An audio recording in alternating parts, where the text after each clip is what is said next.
अस्सलाम वालेकुम एवरीवन। आज की वीडियो का हमारा टॉपिक है कंस्ट्रक्टर्स इन इनहेरिटेंस। हम लोग ये जानते हैं कि कंस्ट्रक्टर्स हमारे पास ऐसे फंक्शंस होते हैं जो कि ऑटोमेटिकली कॉल हो जाते हैं जैसे ही हम उस क्लास का ऑब्जेक्ट क्रिएट करते हैं। तो फिर हमने लास्ट वीडियो में ये भी देखा था कि हमारे पास जब इनहेरिटेंस होती है तो हमारे पास सबसे पहले बेस क्लास का कंस्ट्रक्टर कॉल होता है एंड देन डिराइव्ड क्लास का कंस्ट्रक्टर कॉल होता है। इस चीज़ को हम दोबारा से एक एग्जांपल के थ्रू देखते हैं। यहाँ पे मैंने क्लास क्रिएट की है पर्सन के नाम से, जिसमें हमारे पास दो एट्रीब्यूट्स हैं, age and name. And then हमारे पास एक डिफ़ॉल्ट कंस्ट्रक्टर है जो कि उनकी वैल्यूज़ को डिफ़ॉल्ट वैल्यूज सेट कर रहा है। एंड देन हम इसमें हमने एक सी आउट स्टेटमेंट लिख दी है ताकि हमें पता चले कि कंस्ट्रक्टर कब कॉल हो रहा है और किस सीक्वेंस में कॉल हो रहा है। देन हमारे पास एक एम्प्लॉय क्लास है जिसने इनहेरिट किया है पर्सन क्लास को पब्लिक करी, और हमारे पास इसमें एक एट्रीब्यूट है सैलरी का। एंड देन हमारे पास कंस्ट्रक्टर है, डिफ़ॉल्ट कंस्ट्रक्टर है अगेन, जिसमें हम इसको डिफ़ॉल्ट सैलरी को डिफ़ॉल्ट वैल्यू सेट कर रहे हैं और हमें एक लाइन प्रिंट कर रहे हैं जिससे हमें पता चल रहा है कि हमारे पास एम्प्लॉय क्लास का कंस्ट्रक्टर जो है वो कॉल हो रहा है। तो हम इसको डेमोन्स्ट्रेशन पर्पज़ के लिए अगर मैं मेन क्लास में इसका ऑब्जेक्ट क्रिएट करती हूँ पर्सन क्लास का, लेट्स सपोज, तो हमारे पास कंस्ट्रक्टर कौन सा कॉल होगा? हमारे पास डिफ़ॉल्ट कंस्ट्रक्टर कॉल होगा क्योंकि हमने एक ही कंस्ट्रक्टर बनाया हुआ है जिसमें हमने एक लाइन प्रिंट की हुई है कि पेरेंट क्लास कंस्ट्रक्टर कॉल्ड। अगर मैं इसको एग्जीक्यूट करती हूँ तो हमारे पास प्रिंट हो गया कि पेरेंट क्लास कंस्ट्रक्टर कॉल। ठीक है। अब नेक्स्ट यहाँ पे मैं अगर एम्प्लॉय का ऑब्जेक्ट क्रिएट करती हूँ, लेट्स सपोज ई, तो अब हमारे पास चूँकि एम्प्लॉय क्लास ने इनहेरिट किया हुआ पर्सन क्लास को, ठीक है, तो हमारे पास बेस क्लास हो गई पर्सन क्लास। तो सबसे पहले हमारे पास पर्सन क्लास का कंस्ट्रक्टर कॉल होगा जो कि पेरेंट क्लास है, एंड देन हमारे पास चाइल्ड क्लास का कंस्ट्रक्टर कॉल होगा। अगर हम इसको एग्जीक्यूट करते हैं तो हम यहाँ पे देखते हैं कि हमारे पास पहले पेरेंट क्लास का कंस्ट्रक्टर कॉल हो रहा है एंड देन हमारे पास एम्प्लॉय क्लास का कंस्ट्रक्टर कॉल हो रहा है। हमारे पास हमें ये तो पता चल गया कि जब डिफ़ॉल्ट कंस्ट्रक्टर्स होते हैं हमारे पास इनहेरिटेंस में वो किस तरह से वर्क करते हैं। अब लेट्स सपोज मैं कहती हूँ कि हमारे पास पर्सन क्लास में एक और कंस्ट्रक्टर भी है जिसको हम कहते हैं पर्सन इंट ए, पैरामीटराइज्ड कंस्ट्रक्टर है, ठीक है, जो कि हमारे पास दो वैल्यूज़ ले रहा है और उनको इनिशियलाइज कर रहा है। So age is equals to A and name is equals to N, right. और हम इसमें भी एक सी आउट स्टेटमेंट लिख देते हैं ताकि हमें पता चले कि हमारे पास पैरामीटराइज्ड कंस्ट्रक्टर कॉल हुआ है। हम यहाँ पे लिख देते हैं पैरामीटराइज्ड कंस्ट्रक्टर कॉल, ठीक है। अब अगर मैं पर्सन क्लास का ऑब्जेक्ट क्रिएट करती हूँ, इसको कमेंट कर देती हूँ, और यहाँ पे हम पर्सन क्लास का ऑब्जेक्ट क्रिएट करते हैं पी एंड P2। अब P2 में हम डिफ़ॉल्ट वैल्यूज़ दे देते हैं, let's suppose age is 13 and name is जी।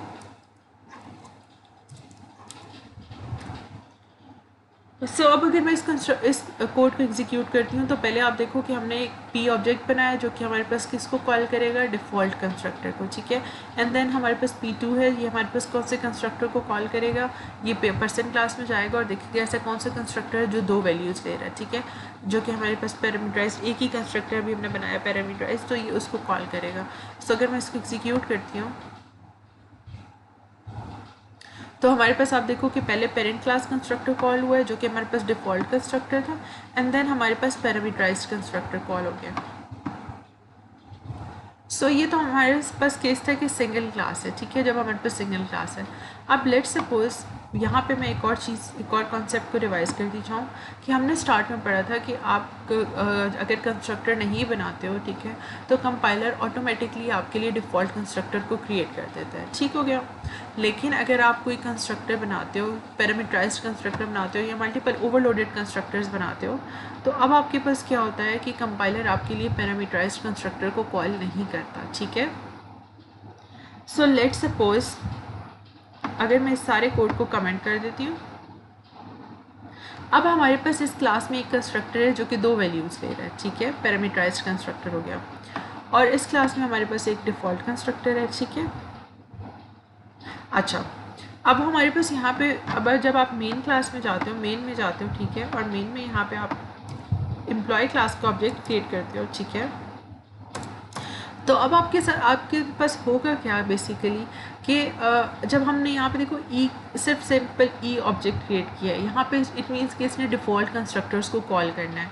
तो अब इसको पेरेंट क्लास में कोई डिफ़ॉल्ट कंस्ट्रक्टर नहीं मिलेगा, क्योंकि कंपाइलर आपके लिए ऑटोमेटिकली क्रिएट नहीं करेगा। हमने जो डिफ़ॉल्ट बनाया था हमने उसको कमेंट आउट कर दिया, हमने पैरामीटराइज्ड वाला रहने दिया। तो अब हमारे पास यहाँ पे इनहेरिटेंस में एरर आएगा कि आपके पास जो है बेस क्लास में कोई भी डिफ़ॉल्ट कंस्ट्रक्टर नहीं है, तो उसको नहीं समझ आएगी कि ई किसको कॉल करेगा। ठीक है, सो हम देखो कि आपके पास एरर है। हम अगर एरर लिस्ट में जाते हैं और हम एरर रीड करते हैं,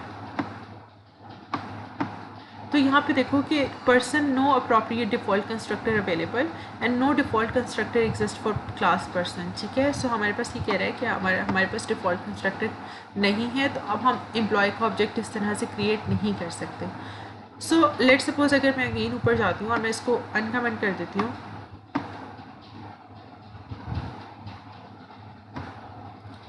नाउ अब हमारे पास क्या होगा कि हमारे पास वो एरर रिजॉल्व हो जाएगा। ठीक है, सो हमारे पास वो एरर रिजॉल्व हो गया। अब हमने एम्प्लॉय का ऑब्जेक्ट क्रिएट किया, तो पेरेंट क्लास का डिफ़ॉल्ट कंस्ट्रक्टर कॉल हुआ एंड देन हमारे पास एम्प्लॉय क्लास का कंस्ट्रक्टर कॉल हुआ। लेकिन हमेशा हमारे पास ऐसा केस नहीं होता। लेट्स सपोज हमें डिफ़ॉल्ट कंस्ट्रक्टर की ज़रूरत ही नहीं है, मैं इसको यहाँ से इरेज कर देती हूँ। ठीक है, हमारे पास एक ही कंस्ट्रक्टर है जो कि हमारे पास पैरामीटराइज्ड कंस्ट्रक्टर है। ठीक है, और यहाँ पे हम लिख देते हैं ऑफ पेरेंट क्लास। ठीक है, सो अब हमारे पास एक ही कंस्ट्रक्टर है। अब हमारे पास सिनेरियो किस तरह से होगा कि अब अगर हम ऑब्जेक्ट क्रिएट करेंगे तो डेफिनेटली हमें इस कंस्ट्रक्टर को किसी ना किसी तरह से कॉल करना पड़ेगा इनहेरिटेंस। सो अब हम ये देखते हैं कि हम इस इशू को किस तरह से रिजॉल्व कर सकते हैं। सो अगर हम यहाँ पे जाते हैं एम्प्लॉय क्लास में, तो अब यहाँ पे ये होता है कि आप लोगों को बेस क्लास का जो भी पैरामीटराइज्ड कंस्ट्रक्टर होता है उसको ऑटोमेटिकली तो वो कॉल नहीं होता, तो आपको उसको कॉल करना पड़ता है। उसको कॉल करने का सिंटेक्स हमारे पास क्या है, सो आप उसके लिए क्या करोगे कि यहाँ पे कॉलन लगाओगे। ठीक है, एंड इस कॉलन के बाद हमने क्या करना है कि हमने यहाँ पे parameterized constructor of parent class उसको कॉल करना है। उसको कॉल करने का तरीका क्या है कि आप कॉलन लगा के उस क्लास का नाम लिखोगे, क्योंकि कंस्ट्रक्टर को हम बाय नेम कॉल करते हैं, एंड देन दिस। ठीक है, अब अगर आप इस तरह से करो डिफ़ॉल्ट कंस्ट्रक्टर के केस में, तो वो डिफ़ॉल्ट कंस्ट्रक्टर को कॉल कर देगा। लेकिन यहाँ पे हमारे पास डिफ़ॉल्ट कंस्ट्रक्टर नहीं है, तो यहाँ पे हमारे पास पैरामीटराइज्ड कंस्ट्रक्टर कॉल होगा। तो जाहिर सी बात है कि वो पैरामीटराइज्ड है, तो हमने इसको कोई ना कोई वैल्यूज़ पास करनी है। ठीक है, अब वो वैल्यूज़ कहाँ से हम पास करेंगे, वो हम जहाँ पे ऑब्जेक्ट क्रिएट कर रहे होते हैं डेफिनेटली हम वहाँ से पास कर रहे होते हैं। सो हम मेन में जाते हैं और यहाँ पे हम एम्प्लॉय के साथ पास कर देते हैं। हमारे पास फर्स्ट एट्रीब्यूट था age, so let's suppose age is 15। ठीक है, एंड देन नेम इज़ हमारे पास लेट्स सपोज ए। सो अब हमारे पास यहाँ पे क्या होगा कि हमने दो आर्ग्यूमेंट्स तो पास कर दिए। ठीक है, अब ये दो आर्ग्यूमेंट्स हमने एम्प्लॉय को नहीं देने, जब हमने ये दोनों आर्ग्यूमेंट्स पर्सन क्लास को देने हैं। तो उसका तरीका क्या होगा कि आप यहाँ पे जाओगे, आप यहाँ पे दोनों पैरामीटर्स को रिसीव करोगे। अब जैसे ही हमारे पास यहाँ पे कॉल हुआ 15 हमारे पास ए में कॉपी हो जाएगा, और ए हमारे पास जैसे ही एम्प्लॉय का क्लास का कंस्ट्रक्टर कॉल होगा तो एन में कॉपी हो जाएगा। लेकिन हमने ये वैल्यूज़ किसको पास करनी है, हमने बेस क्लास की कंस्ट्रक्टर पास करनी है। सो हम यहाँ से वैल्यूज़ लेके डायरेक्ट बेस क्लास को पास कर देंगे। ठीक है, सो अब ये होगा कि हमारे पास एम्प्लॉय में देखिएगा 15 एंड ए है। ठीक है, वो हमारे पास इसमें जाएगा। ठीक है, यहाँ पे हमारे पास क्या होता है कि आपकी 15 जो है वो ए में कॉपी होगा, एन में जो है वो ए कॉपी होगा, एंड देन हमारे पास ये दोनों वैल्यूज़ जो हैं ये हमारे पास पेरेंट क्लास के कंस्ट्रक्टर में जाके हमारे पास एज और नेम को इनिशियलाइज हो जाएंगी। ठीक हो गया। अब लेट्स सपोज ये तो हमारे पास हो गया कि हमने ये देख लिया कि पैरामीटराइज्ड कंस्ट्रक्टर जो है वो किस तरह से आप वैल्यूज़ जो है उसको पास कर रहे हो। सो ये सिंपल सा तरीका है जिसके थ्रू आप क्या कर सकते हो कि आप बेस क्लास की कंस्ट्रक्टर्स को जो है वो वैल्यूज़ पास कर सकते हो। ठीक है, अब यहाँ पे एक और इम्पॉर्टेंट पॉइंट कि अगर आपके पास बेस क्लास में कोई भी डिफ़ॉल्ट कंस्ट्रक्टर नहीं है, तो आप डिराइव क्लास के कंस्ट्रक्टर को कोई ना किसी बेस क्लास के कंस्ट्रक्टर को कॉल करना पड़ेगा। ठीक है, अब यहाँ पे मैं आपको डिफ़ॉल्ट की भी एक एग्जांपल बता देती हूँ कि डिफ़ॉल्ट किस तरह से कॉल हो रहा था पहले। लेट्स सपोज हमारे पास पर्सन है, ये हमारे पास डिफ़ॉल्ट कंस्ट्रक्टर हो गया, ठीक है। इसमें मैं कमेंट कर देती हूँ कि ये हमारे पास डिफ़ॉल्ट कंस्ट्रक्टर है।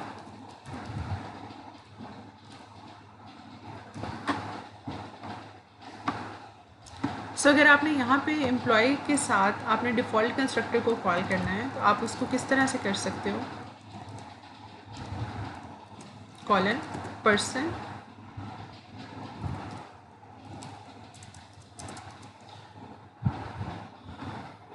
सो ये आपके पास डिफ़ॉल्ट कंस्ट्रक्टर कॉल हो रहा है और यहाँ पे हमारे पास पैरामीटराइज्ड कंस्ट्रक्टर कॉल हो रहा है। इससे पहले हमने डिफ़ॉल्ट कंस्ट्रक्टर को खुद से कॉल नहीं किया था, वो ऑटोमेटिकली कॉल हो रहा था, तो आपको ये करने की ज़रूरत नहीं है, या कंपाइलर आपके लिए ऑटोमेटिकली कर देता है। लेकिन जब आप पैरामीटराइज्ड कंस्ट्रक्टर बनाते हो तो फिर डेफिनेटली आपको इस तरह से वैल्यूज़ पास करनी पड़ती हैं। सो आज के टॉपिक में हमने ये देखा कि हम लोग बेस क्लास के कंस्ट्रक्टर को जो है वो डिराइव क्लास के कंस्ट्रक्टर के थ्रू वैल्यूज़ किस तरह से पास कर सकते हैं, दैट्स इट। और दूसरी बात ये कि हम लोग, मैं आपको अगेन एक बात रिपीट करती चलूँ कि कंस्ट्रक्टर्स और डिस्ट्रक्टर्स जो हैं वो हमारे पास इनहेरिट नहीं होते हैं।